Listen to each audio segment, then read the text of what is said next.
Avant de commencer ma critique du film Scream, je vous invite à vous abonner à ma chaîne YouTube Universelle pour me soutenir, à me laisser un petit like si vous avez aimé la vidéo critique, et surtout à commenter votre propre critique du film Scream en barre de commentaires, comme ça moi je vais vous lire, et puis pourquoi pas débattre avec vous parce que ça m'intéresse beaucoup. Merci, et bon visionnage. What's your favorite scary movie?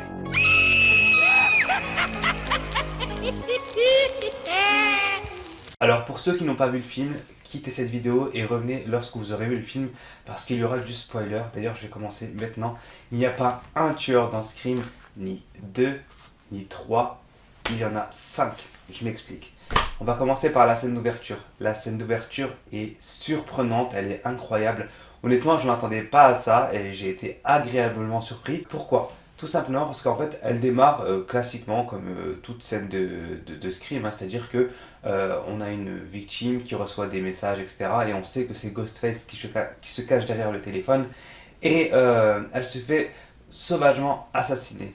Et à partir de ce moment-là, on s'attend à avoir le logo Scream qui apparaît et non. Là, on a un révèle d'un des premiers tueurs. Donc le tueur enlève son masque et on découvre donc l'identité du tueur. Et là, on se dit, what the fuck? Parce qu'en fait, on n'a pas l'habitude de ça dans Scream. On n'a pas l'habitude de découvrir l'identité du tueur dès le début. Et du coup, c'est hyper surprenant. Franchement, pour un fan de Scream, j'ai été surpris. Et je me suis dit, mais où est-ce que le film va aller en fait? Est-ce qu'on va du coup savoir qui est le tueur tout au long du film? Ou est-ce qu'il y aura d'autres tueurs, etc. Bien évidemment, le film nous explique que ce premier tueur sera donc la première victime, enfin la première victime du nouveau Ghostface. Et c'est incroyable, c'est intelligent. Le fait qu'un Ghostface, enfin que même deux Ghostface se fassent tuer lors de la scène d'ouverture, c'est du jamais vu. Et honnêtement, j'applaudis, c'est vraiment très fort d'avoir pensé à ça. Donc une fois que la scène d'ouverture incroyable est terminée, on nous présente donc New York avec donc les anciens personnages de Scream 5 qui sont tous présents. Donc voilà, tous les survivants sont présents et ça fait vraiment plaisir de les voir en fait évoluer. Parce que moi honnêtement j'ai aimé Scream 5 contrairement à beaucoup de personnes qui ont descendu le film lorsqu'il était sorti. Perso, moi j'ai trouvé que ça se détachait en fait des 4 premiers films et que ça proposait quelque chose de nouveau et c'était assez méta, c'est ce que j'aimais. Sachant que je suis un grand fan de Scream, le fait qu'il y ait un côté méta, forcément je vais aimer parce qu'on parle des anciens films, on fait des petites références, des easter eggs, donc forcément ça m'accroche, ça me parle. Et c'est pour ça que j'ai aimé ce film, enfin ce Scream 5, et le fait de retrouver donc ce casting pour le 6ème opus, ben moi j'étais content quoi, je les accueillis les bras ouverts. Donc on apprend que Sam en fait est victime malheureusement de rumeurs, les gens salissent et tuent son image sur les réseaux sociaux et en fait c'est un aspect qu'on n'avait pas forcément eu dans les 4 premiers Scream avec Sidney.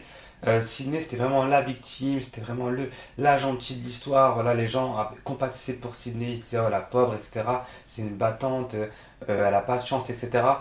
Peut-être pas dans Scream 4, parce que dans Scream 4, les gens commencent à dire que c'est une malédiction, que voilà, Sidney porte la poisse, lorsque tu es ami avec Sidney, tu meurs, etc. Donc voilà, sa réputation à Sidney, elle commençait à s'entacher dans le 4, mais on n'exploitait pas ça jusqu'au bout. Alors que là, dans ce film, Sam, elle est vraiment victime en fait de cyberharcèlement, les gens l'insultent même dans la rue, voilà, elle est vraiment mal perçue, les gens pensent vraiment que c'est une tueuse en série, qu'elle a orchestré tout ça, que Amber et Richie sont en fait les victimes et que c'est elle en fait le vrai tueur en fait. Et honnêtement j'ai kiffé ça, et d'autant plus que à la fin on découvre que c'est l'un des tueurs qui s'est amusé à tuer en fait son image. Donc en fait il ne voulait pas simplement la tuer elle, mais il voulait aussi la tuer intérieurement avant de la tuer physiquement. Et ça, c'est vraiment fort. Concernant donc les deux premiers tueurs de la scène d'ouverture, donc qui seront tués par Ghostface par la suite, on apprend en fait que c'est des fanatiques de Stab. Donc là, on comprend clairement, on le savait déjà, hein, mais là, on comprend clairement que Stab a un impact hyper dangereux en fait sur les gars psychotiques qui sont vraiment fanatiques de la licence Stab. Et c'est cool, ça annonce en fait, ça présage que des scrims, on peut en faire parce qu'en fait il y a tellement de tarés aux États-Unis que là on sait qu'il y a carrément une sorte de secte en fait sur les réseaux sur les forums, etc., il y a des gens qui discutent entre eux, etc., et qui décident donc d'enfiler le masque de Ghostface pour tuer des innocents, et voilà, et ça leur procure quelque chose d'incroyable, ils se sentent forts, etc. Et du coup, bah, c'était vraiment pas mal d'exploiter en fait ce côté-là où Stab rendrait fou en fait les... Enfin, rendrait fou, non, alimenterait les fous, voilà. Ce que j'ai aimé aussi, c'est la connexion avec les anciens Scream. Déjà, on va commencer par le personnage de Kirby, qui était donc présente dans Scream 4. Donc, elle était laissée pour morte. Pour nous, on pensait qu'elle était morte, mais durant des années, les gens voilà, faisaient des spéculations en disant mais non, elle n'est pas morte, on l'a pas vue mourir. D'ailleurs, on entend un bruit à la fin de Scream 4, c'est elle qui est en vie, qui s'est relevée, etc. Donc, voilà, il y avait vraiment eu beaucoup de spéculations autour de Kirby, parce que les gens l'ont apprécié et étaient vraiment frustrés de la voir mourir. Les gens ne voulaient pas la voir mourir, ils voulaient la voir en tant que Final Girl des prochains Scream. Et là, les réalisateurs en fait, ont écouté les fans et du coup, dès Scream 5, ils ont lancé un petit easter egg sur l'écran d'un ordinateur. On voit donc une vignette avec écrit Kirby, la seule survivante du massacre de Woodsboro. Et du coup, bah voilà, les gens, ça les a excités, surtout les fans, en se disant oh mais en fait Kirby elle est pas morte, j'espère qu'on va la revoir, etc. Et bah, ça n'a pas manqué parce qu'elle est présente donc dans Scream 6. Donc c'était un agent du FBI maintenant, elle enquête sur Ghostface. Elle n'a pas digéré en fait le fait qu'elle se soit fait trahir par donc son petit copain Charlie ainsi que sa meilleure amie Jill, voilà, parce que c'est eux qui ont orchestré tout ça dans Scream 4 et qui ont donc failli tuer Kirby. Et donc voilà, elle a vraiment la rage et je pense qu'elle a consacré toute sa vie, enfin toute sa vie à partir des événements de Scream 4 à enquêter en fait sur Woodsboro, Ghostface, etc. Donc c'est vraiment intéressant d'avoir cet aspect-là de Kirby. On la voit travailler avec donc, les anciens survivants de Scream 5 ainsi que les anciens comme Gale Weathers. Donc franchement ça marchait très bien. Je trouve que la combinaison Kirby-Gale ça marchait et Kirby et les anciens ça marchait aussi. Donc c'est vraiment sympa. Sachant en plus que Kirby a le même âge que Sam, parce que Sam est beaucoup plus grande que Tara, elles ont la trentaine d'années, et elles ont été en fait au même lycée à Woodsboro, donc du coup elles se connaissaient déjà. Donc ça c'est vraiment cool d'avoir retissé des liens comme ça. Et je pense que s'il y a un Scream 7, il y a de fortes chances qu'on revoie Kirby. Scream 6, c'est vraiment un parallèle avec Scream 2. D'ailleurs, on a beaucoup de références à Scream 2. Il y a beaucoup de séquences même qui ressemblent à Scream 2. Un truc tout bête, hein, la sororité en fait où va Tara s'appelle Omega Beta Zeta. Et en fait, ce nom, c'est la sororité qu'on retrouvait dans Scream 2 où Sissy donc se fait tuer dans cette grande maison d'étudiants. Donc voilà, il y a vraiment beaucoup de clins d'œil à Scream 2 et j'ai beaucoup apprécié ça, sachant en plus que Mindy c'est un peu le Randy en fait 2.0 et le fait de voir Mindy évoluer dans Scream 6, on a vraiment l'impression de revoir en fait Randy dans Scream 2, donc qui essaie d'élucider les meurtres, d'essayer de trouver qui est le tueur, etc. Et il parle de cinéma comme elle parle de cinéma, donc voilà, c'est vraiment deux personnages en fait qui se ressemblent beaucoup. Bon, ils ont un lien familial parce que c'est la nièce de Randy, mais voilà, on sent en fait qu'il y a vraiment un parallèle entre ces deux personnages. Et d'ailleurs, il y a carrément un parallèle entre Scream 2 et Scream 6. Je m'explique. Au niveau de l'identité des tueurs, la révélation finale, c'est exactement la même chose. C'est-à-dire que dans Scream 2, c'était la mère de Billy Loomis, donc le tueur de Scream 1, qui venait venger son fils. Et là, on a en fait le père en fait, de Richie, qui est le tueur de Scream 5, donc de l'épisode précédent, et qui vient venger son fils, accompagné cette fois-ci de ses enfants. Donc voilà, c'est exactement la même chose que Scream 2, mais en plus. Et en fait, j'ai l'impression même que Scream 6, c'est Scream 2, mais en plus en fait. C'est vraiment du plus, il y a plus de meurtres, c'est plus gore, c'est violent, c'est plus stressant, c'est plus en fait. Et j'ai beaucoup aimé ça. Beaucoup de personnes ont été déçues de la révélation des tueurs. Honnêtement, j'ai pas été déçu. Déjà, premièrement, parce qu'en fait, j'ai été spoilé bien avant la sortie du film.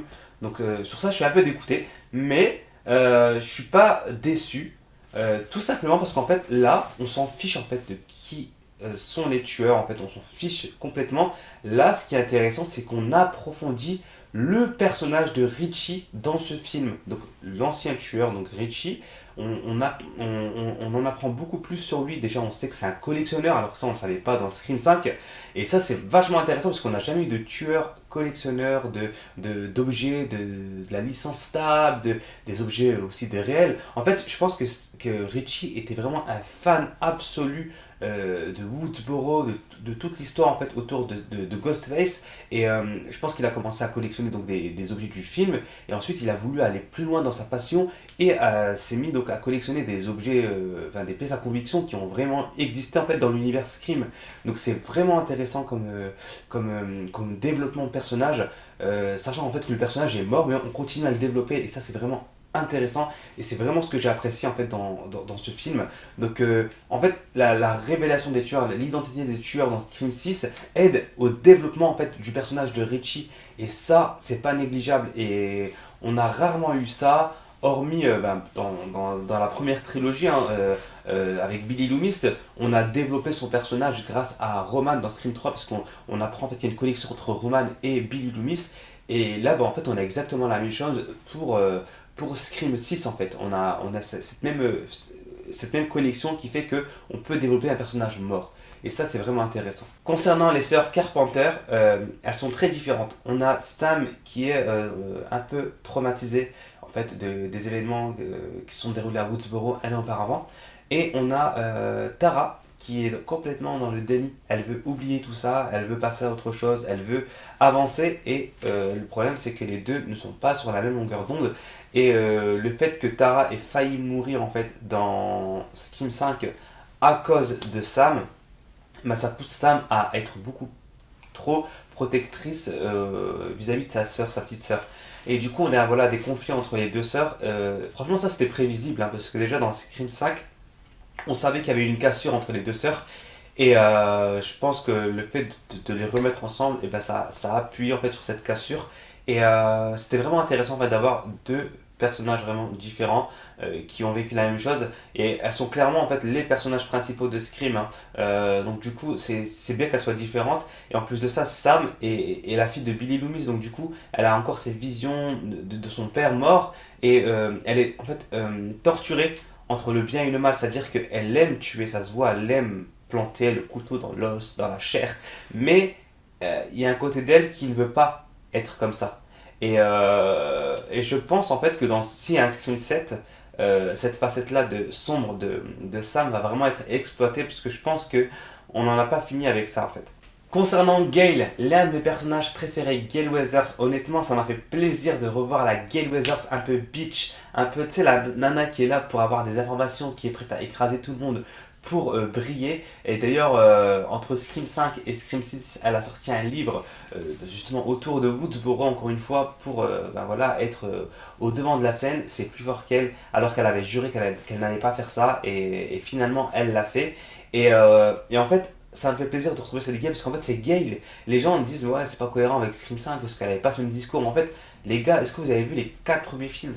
Dans les 4 premiers films, Gale et Gale, voilà, on ne pourra jamais la changer, elle est comme ça. Et d'ailleurs, le tueur dans Scream 6, quand il l'appelle dans sa fameuse scène de course-poursuite, il lui dit clairement, il lui dit, mais en fait, toi, tu as toujours été l'ombre de Sydney, tu t'es toujours fait du fric en fait sur le drame des autres, etc. Il est temps qu'on se fasse du fric sur ton drame à toi, voilà. C'est dingue, en fait, ce côté méta, parce qu'en fait, tous les fans de Scream pensent ça, en fait, pensent ça d'elle. Et du coup, en fait, Ghostface parle pour nous à Gale et du coup c'est cool, franchement j'ai trouvé ça vraiment intéressant, c'était jouissif et sa scène de course poursuite, mon dieu elle est géniale, franchement déjà Gale n'avait jamais eu de coup de téléphone de Ghostface donc c'est une première et en plus de ça sa scène de course poursuite elle est dingue, j'avais adoré celle de Scream 2 dans la fac et là dans Scream 6 on retrouve exactement la même énergie que cette séquence, c'est à dire que j'ai vraiment cru qu'elle allait y passer. Elle a pris cher, Gale. Hein. Elle a vraiment pris cher. Et d'ailleurs, sa dernière pensée avant de s'écrouler, c'est Sydney. Donc, le tueur n'a pas tort, en fait. Elle a toujours eu cette petite concurrence entre Sydney et elle. Elle a toujours voulu être dans la lumière, sauf que c'est Sydney la star. Et jamais elle. Et pourtant, elle a sa place, en fait, de star. Mais c'est pas le même niveau. Et voilà, franchement, j'ai kiffé ça. C'était waouh. Concernant Chad, il est vachement plus intéressant dans Scream 6. Je l'aimais bien dans Scream 5, voilà, c'était pas le cliché du sportif débile, etc. Je trouve qu'il était vraiment drôle. Et dans Scream 6, bah, ça se confirme, il est vraiment bien, il est vraiment fun.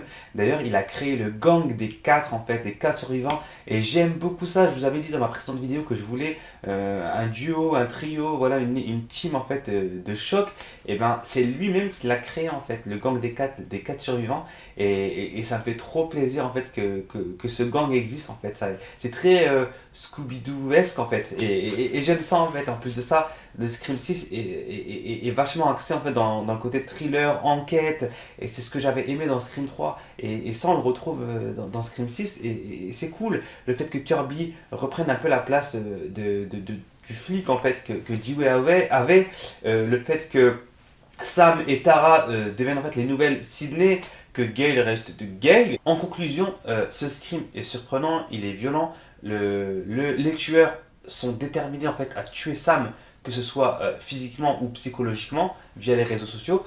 Euh, L'approfondissement de l'ancien tueur, donc Richie, dans ce sixième film est hyper intéressant. Voilà, j'ai vraiment aimé à connaître Richie davantage. Et honnêtement, là, Richie, bah, il a augmenté dans ma liste des tueurs préférés.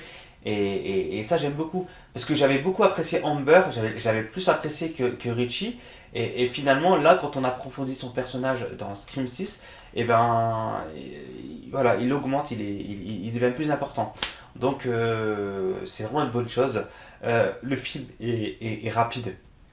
On n'a pas le temps de s'ennuyer, et pourtant il dure quasiment 2 heures, hein. Mais c'est rapide, c'est intense, les scènes de mort sont gore, c'est violent, la scène d'Annika sur l'échelle, mon dieu, mais pour ceux qui ont le vertige, c'est flippant, la scène de métro qui est aussi glaçante. New York est très bien exploité dans ce film, hein. On a des meurtres dans des ruelles, dans le métro, enfin des meurtres, des attaques, hein,